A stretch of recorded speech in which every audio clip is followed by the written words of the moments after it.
Shalom, friends, my dear brothers and sisters from Japan.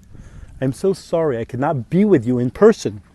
And so, at least I send you my warmest blessings from Israel's front line. I miss Japan.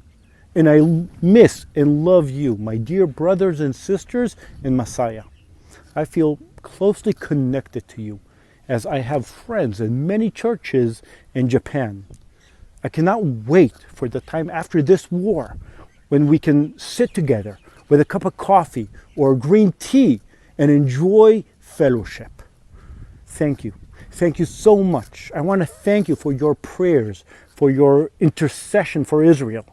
Your prayers and support can be truly felt, and they truly lift us up. The social media shows many videos of pro-Israel meetings and demonstrations in Japan. And your Japanese ambassador does a wonderful job and shows the wonderful character of the Japanese people. And so I would like to thank you, as I am sure that many of you greatly initiate, influence, and join these demonstrations. These gatherings raise the topic of the importance of prayer for Israel. What is prayer? And what is the importance of prayer for Israel? One of Yeshua's parables in the New Testament speaks about a widow and a judge. This parable appears in Luke chapter 18. And in it, Yeshua tells us about a poor and lonely widow who was mistreated. So now, in order to get justice, she turns to the judge, asking him for help over and over again.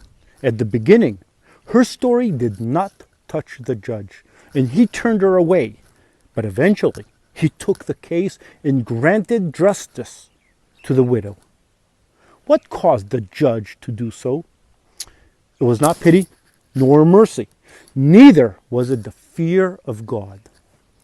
The judge from Yeshua's parable admits that the only thing that caused him to get justice for the poor widow is her persistence. It was her non-stop pleading and asking, her endless request. Yeshua teaches us through this parable that when we are consistent in our prayers, we will receive an answer. If that judge answered the widow, how much more will the Lord answer those asking him? Being consistent in our prayers means to continue praying, to plead with God, and not to stop until we get the answer. As it is written in the beginning of the parable, a parable to show them that they should always pray and not give up.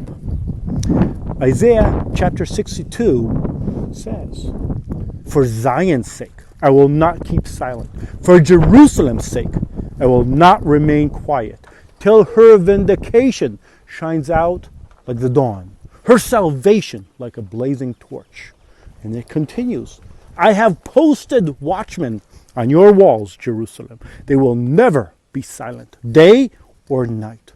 You who call on the Lord, give yourselves no rest."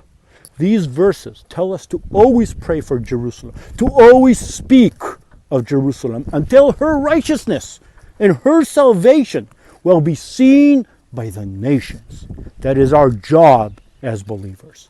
God is faithful, and the ones praying to him are the guards or the watchmen on the walls of Jerusalem, and they, or you, cannot be silent, not by day, not by night. There are two important points right here. First of all, towards God. We have to be persistent in our prayers and should not give him rest to remind God of his promises about the salvation of Israel and of Jerusalem.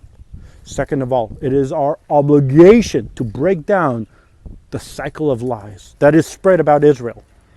And we should spread the truth that justice and righteousness is on our side. We need to be persistent and to pray over and over again, and not to stop until Jerusalem and Israel's righteousness shines like a lighthouse to the nations, and until her salvation is like a blazing torch.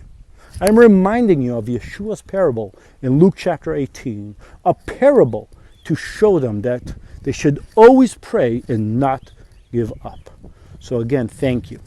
Thank you for standing with us in these terrible and dark times. The images of God's promises of light, His light, these dark times, and especially encouraging us. Also as your love, may God bless you and reward you greatly for your love. From the southern border, I bless you and thank you for standing side by side with us in these times. I pray we meet in person again soon. Shalom.